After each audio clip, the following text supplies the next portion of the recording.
如果你家里刚好有红枣，那请你一定要试试这个甜而不腻的红枣糕。嘿，亲爱的小朋友们，我们先把红枣给去核，加清水煮开，把红枣给煮得软一些。煮开以后关火，把红糖给加进去，搅和均匀。利用余温融化红糖，放凉以后再进行下一步。把放凉以后的红枣红糖水全部丢入搅拌机或者是破壁机给打碎。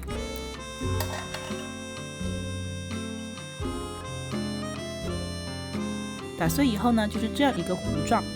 然后我们另外准备一个碗，把马蹄粉和清水混合，调成一个细粉浆以后，再把红枣糊冲进去，混合均匀。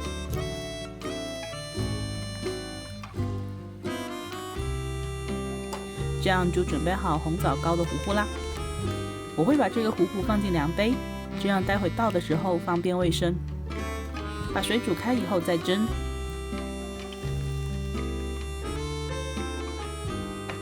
怕不好脱模的话，可以在蒸盘里面抹点油，再倒入浅浅的一层，蒸2分钟左右。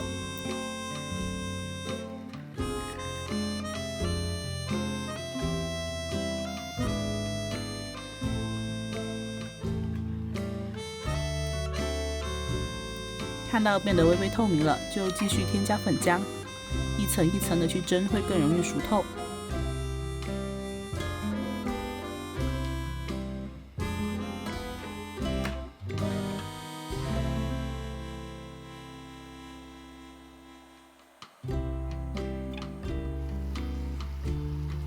一直到填满整个蒸盘为止。熟透以后呢，颜色会变得深很多，因为我的红糖加的是挺多的。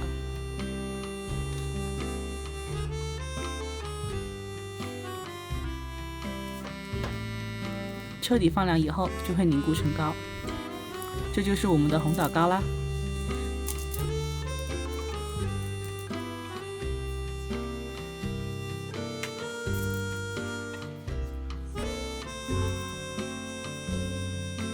非常的软，切开呢就像是啫喱一样，入口是非常浓郁的红枣香气，没有一点酸味，老人家也可以吃。